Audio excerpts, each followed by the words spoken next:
오늘 본문 말씀은 왜 예수님이 오셨는가를 말씀해 주고 있습니다.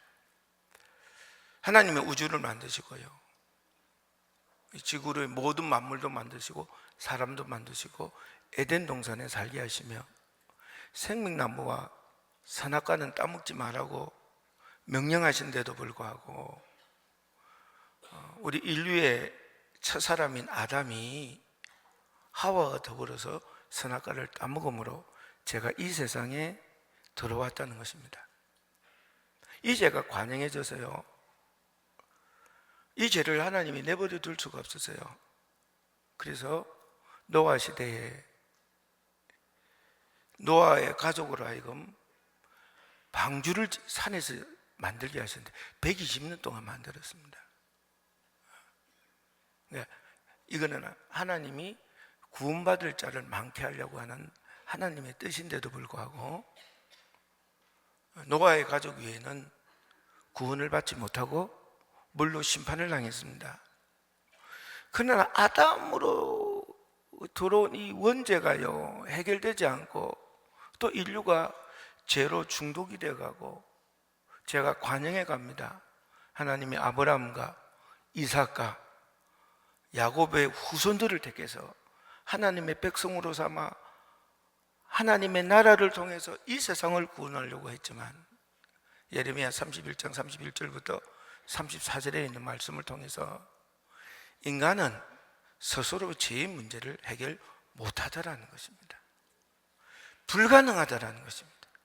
이게 사람만 그런 게 아니에요. 피조물이 다 그래요. 왜냐하면 천사장인 루시엘이 타락해서 사단이 되지 않습니까? 그러니까 하나님이 만드신 모든 피조물이 죄로부터 자유하지를 못한 거예요. 자유하지를 않는 거예요. 죄에 매여 죽을 수밖에 없고 사망에 이를 수밖에 없는 거예요. 그래서 피조물이 안 되니까요, 피조물은 불가능하니까요, 하나님의 외아들 독생자 예수 그리스도께서 이 세상에 육신의 몸을 입고 오셔서 30년 동안 평범하게 인간의 모습으로 살았습니다. 왜요? 하나님의 아들이면 뭐 신이시니까 얼마든지 죄 안 질 수 있지 않겠습니까? 라는 이 인간의 의문을 해결하기 위해서 30년 동안 인간의 모습으로 사시며 죄를 이기시고 승리하시고 극복하셨습니다. 그리고 고난을 받으시고 공생의 3년을 하시고 고난 받으시고 십자가의 대속제물로 죽으셨습니다.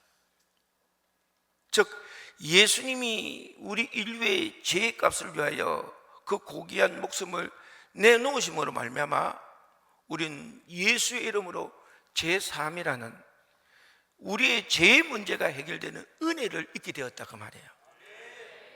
근데 이 모든 것이 모든 인류에게 다 누리는 은혜인데 문제는 성령 받은 사람만이 고백할 수 있고 기쁨을 가질 수가 있고 이 기쁨에서 제사함의 해방을 누릴 뿐만 아니라 천국을 소망하게 돼 있고 이런 놀라운 은혜를 얻는 역사가 일어나게 됐다, 기적이 일어나게 됐다는 거예요.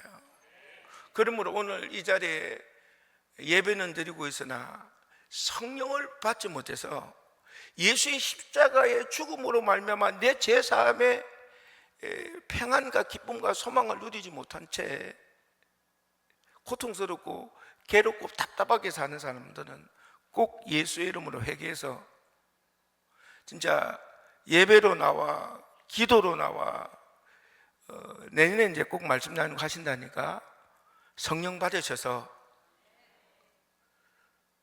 이 예수님이 오신 이 성탄주일에 그냥 성탄주일에 모든 예배 중에 한 날이 아니라 날 구원하신 예수님, 나의 죄의 문제를 해결하여 이 세상에 오신 예수님을 찬양하고 감사하고 감격하며 기뻐할 수 있는, 경배할 수 있는 여러분 되기를 주님의 이름으로 간절히 축원합니다.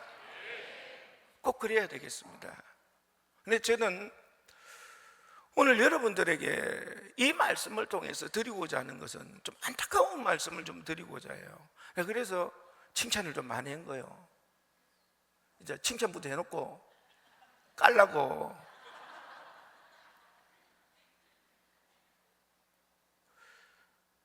저는 진짜 이 말씀을 붙잡고 쭉 오랫동안 이 말씀을 붙들고 기도하면서 그 안타까움이 막 새록새록 이렇게 나타나는 이유는 뭐냐면, 성령 받은 분들 있잖아요. 그죠? 성령이 임한 사람, 진짜 기쁨과 평안과 소망이라는 것을 경험하잖아요. 평안이라는 것을 경험하잖아요. 그러면서 이 사람들이 뭐라고 말하느냐 하면, 성령 받고 바꿔진 게 마음 편한 것밖에 없다, 이렇게 말하는 사람들이 굉장히 많았습니다. 솔직히 이 불경스러움에 마음이 아프다 못해 슬프고, 어떨 때는 주님을 대신해서 막 분노가 이게 치밀기도 합니다. 성령을 받고 성령의 은혜 안에 살면서 말하는 것은 마음 편한 것밖에 없다는 거예요. 즉, 그들은 주님 앞에 왔을 때 성령을 받고 마음 편한 것뿐만 아니라 삶의 모든 것들이 다 고통이 없어지길 바랬는데, 그게 안 없어지고 성령을 받고 하나님을 만났는데도 여전히 제 고통이 남아있다는 거예요. 그러니 마음 하나 편해진 것 외에는 바뀐 게 없다는 거예요. 그래서 제가 너무 충격을 받는 게, 그러면 제가 물어보고 싶어요. 성령을 받음으로 말미암아 죄로 인한 모든 고통의 삶이 일순간 없어졌다고 하면 그 뒤로부터는 어떻게 될까요? 죄를 지어도 회개해야 하면 내 죄지은 값이 없어지고 고통이 없어지고 그냥 다 해결이 돼버려. 그러면 죄에 대해서 어떻게 생각할까요? 죄 짓고 뭐 회개하면 되지 뭐. 그럴 거 아니냐고요. 회개를 습관적으로 하는 자가 되지 않겠냐고요. 죄의 고통, 죄의 무서움, 죄의 아픔, 죄의 슬픔, 죄의 대가란 것은 전혀 생각지 않는 자가 될 것 아니냐고요. 그래서 하나님께서 여러분의 죄로 인한 고통은 반드시 대가를 지불해야 됩니다. 고통을 지불해야 됩니다. 그로 인한 아픔을 지불해야 됩니다. 무서워해야 됩니다. 치를 떨어야 됩니다. 죄 안 지어야 되겠다. 그런데요, 내 삶이 바뀌지 않습니까? 예배 성공, 기도 성공, 관계 성공, 충성 성공으로 내 삶이 완전히 바뀌지 않습니까? 그렇다면 죄로 인한 모든 문제는 기적적으로 해결되게 되어 있습니다. 먹고 사는 문제라든지 관계의 문제라든지 실타래처럼 꼬인 삶의 문제, 이거는 풀으면 풀수록 꼬이고 풀면 풀수록 불가능하고 풀면 풀수록 안 되는 이런 삶에 절망되는 삶의 관계의 문제일 뿐만 아니라 질병의 문제까지 내가 예수로부터 죄를 이기고 주로 인하여 살겠노라고 그 삶의 고백이 진짜일 때 반드시 해결이 되게 돼 있어요. 없어지게 돼 있어요. 그 고통으로부터 분명하게 자유하게 돼 있기는 됩니다. 그러나 여러분이 분명히 알아야 되는 것은 내게 성령이 임했다고 해서 죄의 고통 자체가 없어지는 게 아니라는 거예요. 고통은 겪어야 돼. 고통이 없으면 반드시 거짓거리 다시 하게 돼 있고요, 그 못된 짓 안 떠나고요, 그 못된 짓 극복 안 하고요, 그 이겨야 될 마음이 없어지는 거예요. 그래서 하나님께서는 하나님을 만나서 지금까지 모든 죄가 사해지더라도 고통은 겪게 하시는 거예요. 아픔은 겪게 하는 거예요. 이러지 말아야 되겠다. 이래서는 안 되게 그 자체까지 없어지게 하지는 않는다 그 말이에요. 근데도 우리는 이야기하는 거예요. 하나님 만났으면 내 죄사함을 다 해줬으면 고통도 다 없어지고 이제 새롭게 나라하여금 죄의 문제에서 다시 도전하게 만드는 바로 그게 은혜인 거예요. 근데 충격스러운 것은 하나님을 만나고 마음 편한 것밖에 없다고 말하는 그 사람들을 바라보고 왜 내가 그렇게 그 고통에서 떠나지 않고 왜 그곳에서 그 아픔을 붙들고 왜 치를 떨면서 하나님을 원망하냐? 네가 안 변했기 때문이고 네 생각이 안 변했기 때문이고 네 생각이 추워도 바뀔 것이 없기 때문이고 여전히 죄를 쳐다보고 여전히 죄에 매여있고 어떻게 하면 기회가 나면 그것을 추구하고 바라는 바로 거기서 안 떠나기 때문인 것을 우리 주님은 기억하라는 거예요. 해결됩니다. 해결된다는 것은 진리입니다. 저는 단호하게 말씀드립니다. 그 고통에서 벗어납니다. 기적이 일어납니다. 여러분이 상상할 수 없는 방법으로 해결되는 은혜가 일어납니다. 근데 고통은 안 당하려고, 고통만 안 당하려고 하는 그 생각에서 벗어나지를 않으니까 하나님의 기적을 바라지 않고 고통에서만 벗어나려고 하는 그 잔머리 때문에, 그 도둑놈 신보 때문에 마음만 편한 겁니다. 여러분, 부탁하오니 하나님 만나고 마음 편한 것밖에 없다고 하는 이런 진짜 충격적인 말로 하나님을 아프게 하는 예수 그리스도의 십자가의 보혈의 피를 값없이 하는 진짜 그런 자가 되지 않기를 간절히 바랍니다. 기적이 널려 있습니다. 그리고요, 저는 이 말씀을 붙들고 기도하면서 그러는 사람이 나는 없으리라 생각했어요. 근데 결단코 없는 건 아닌 것 같아요. 왜냐하면 예전에 한동안 우리 세상이 영화에서 책으로, 에세이로,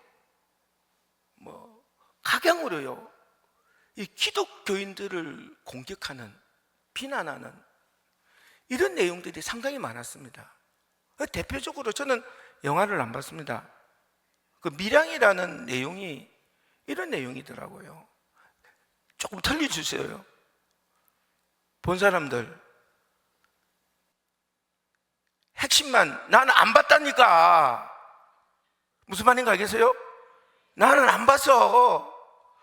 어떤 사람이 평가의 내용만 봐서, 그러니까 그 영화 이 내용만 좀 주목 좀 해라 이 말이에요.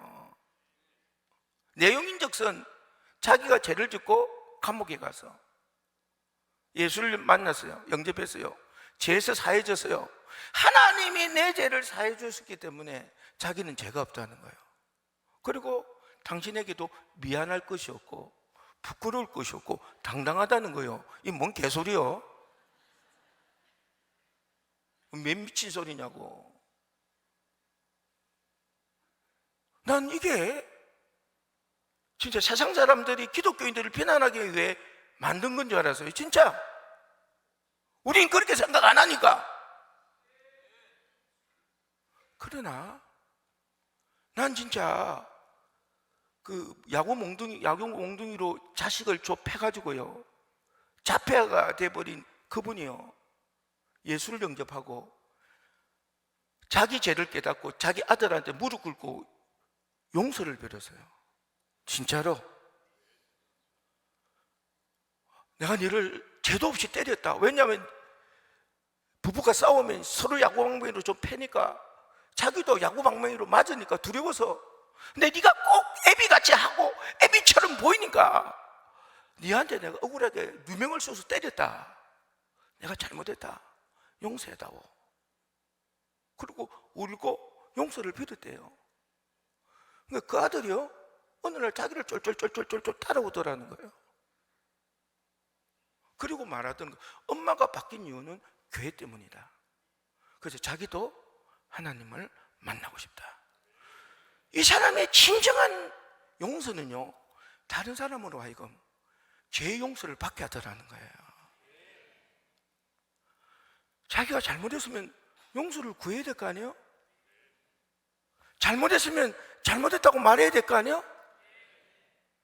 하나님이 내 죄를 용서해 주셨기 때문에 네가 아무리 나한테 잘못해도 난 빌 거 없다는 이 사고가요, 결국 예수를 영접하면 뭐 변한 거는 마음 하나밖에 없네, 이거하고 동일하다는 거예요.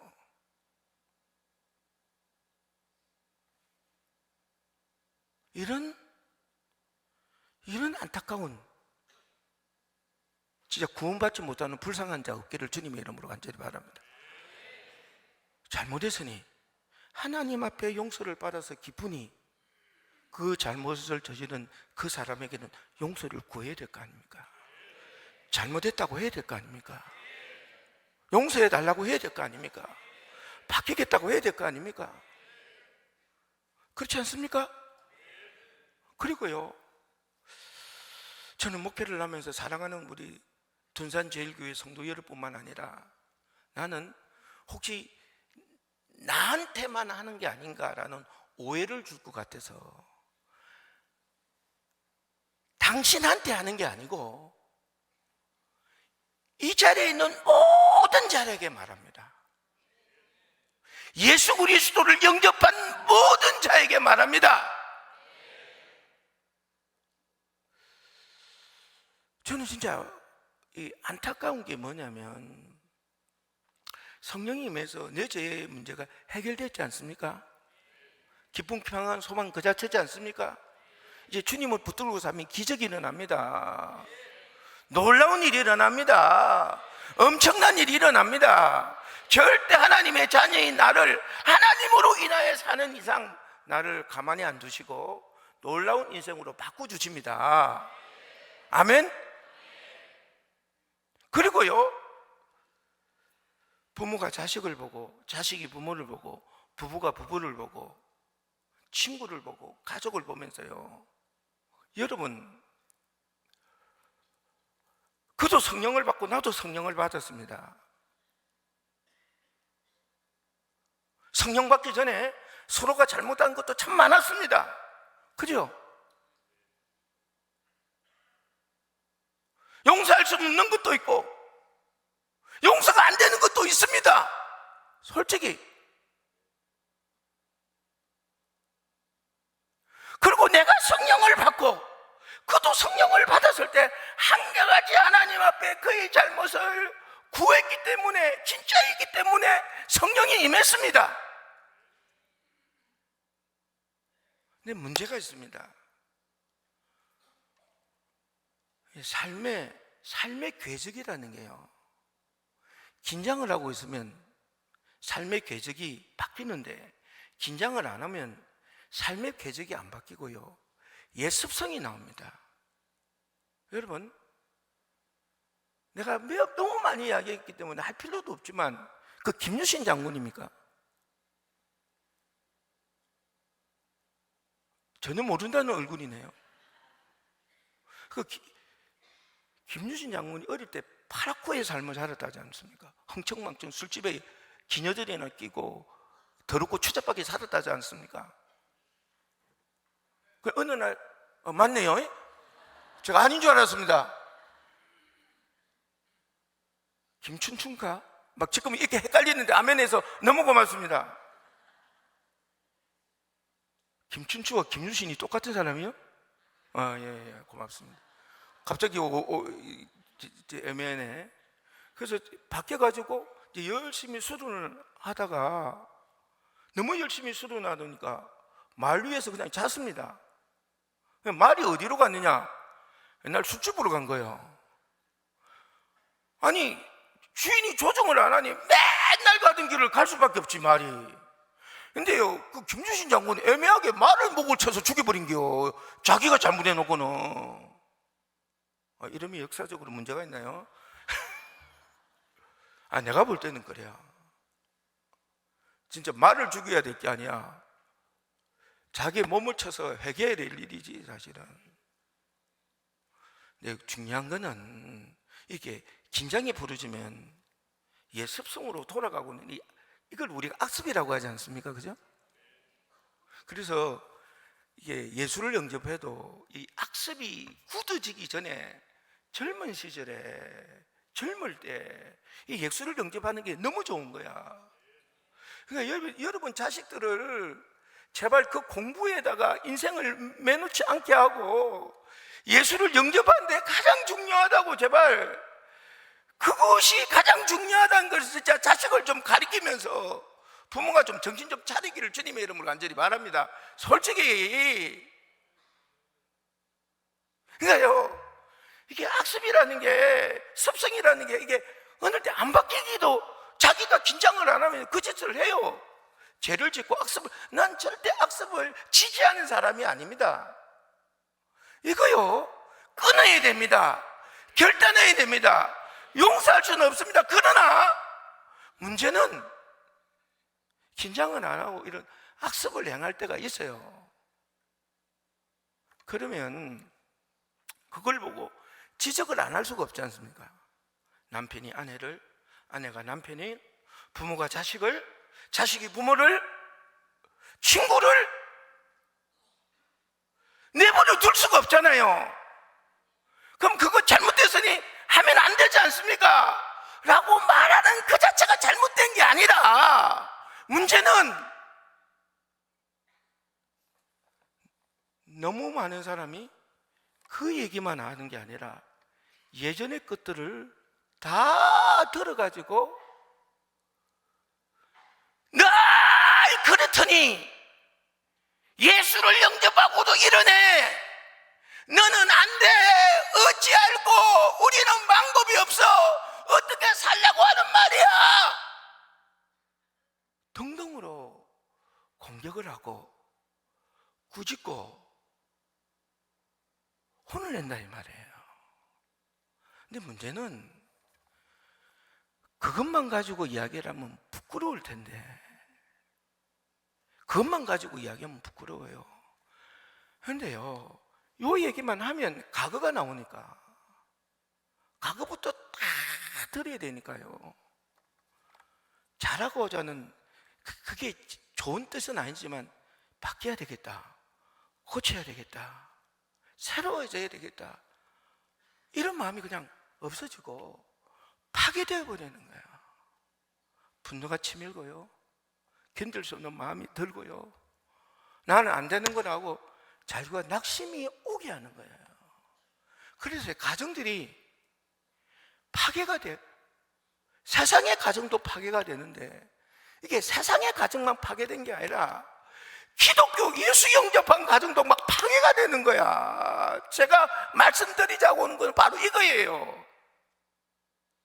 부모와 자식 간의 관계가 파괴되고, 부부간의 관계가 파괴되고, 막 파괴되기 시작하는 거예요. 저는 그래서요, 제가 기독교 상담학을 전공했지 않습니까? 대학원을 다닐 때. 근데 이게 있다 보니까요, 이 문제가 나도 참 심각하게 느껴지는 거예요.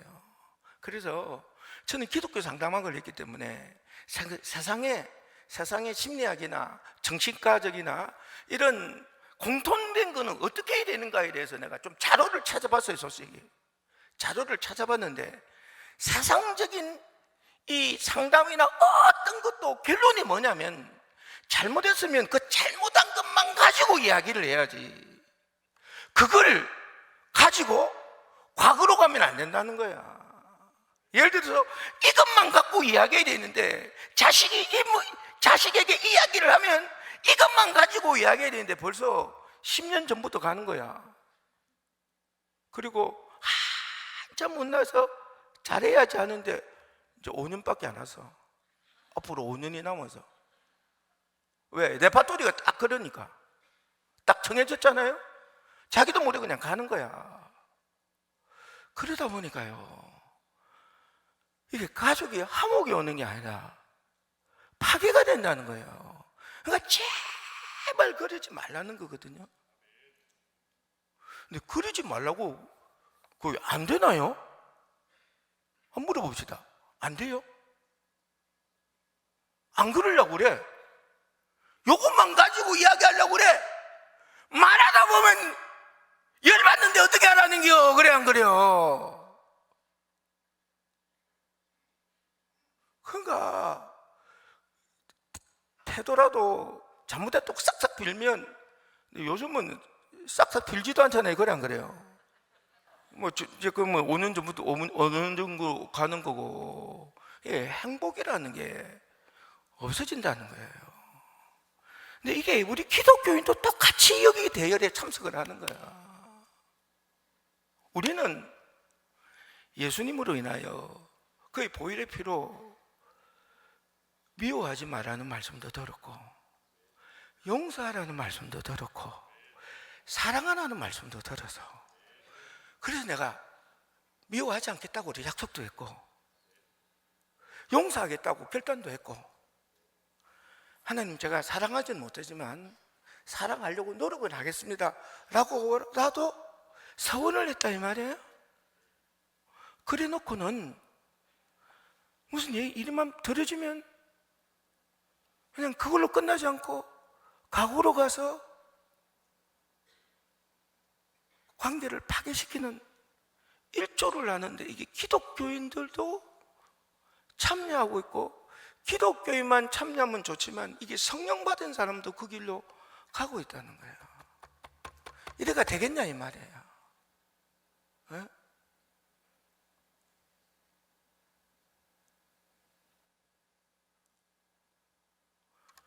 여러분이 어떤 문제가 힘들면 그 얘기만 하고 다음에 이야기를 해야 돼.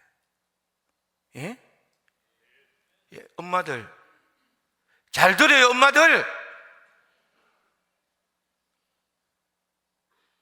엄마들 잘 들어요. 그리고 아내들 잘 들어. 이 아내들아 잘 들어. 그리고 남편들도 잘 들으세요.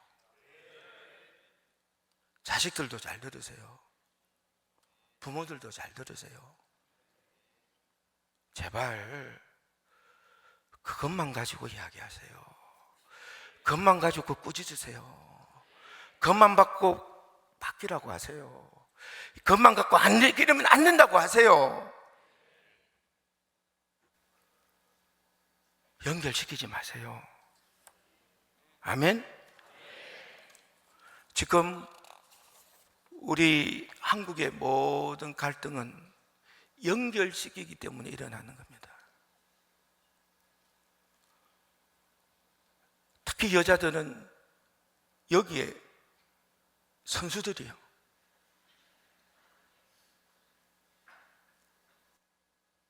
나는 비난하고 싶진 않아요. 그럼 비난할 내용도 아니고, 왜냐하면 여기서는 감정적이기 때문에 어쩔 수가 없어. 그러나 그렇다고 해서 불행으로 가겠다는 거예요? 파멜로 가고 싶어요? 꼭 파멜로 가야 되겠어요? 세상은 그러지 마라! 더 이상 방법이 없어.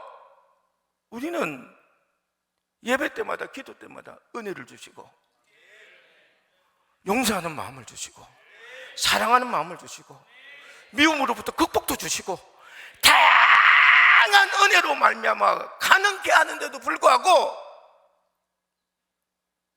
세상에 사는 사람과 똑같은 포즈를 택하고 스탠스를 택하고 그 모습을 가지고 비극으로 달려가고 파멸로 달려가고 있으니 드리는 말씀이다, 그 말이에요. 아멘? 안 되면 그렇게 해달라고 기도하세요. 아멘입니까?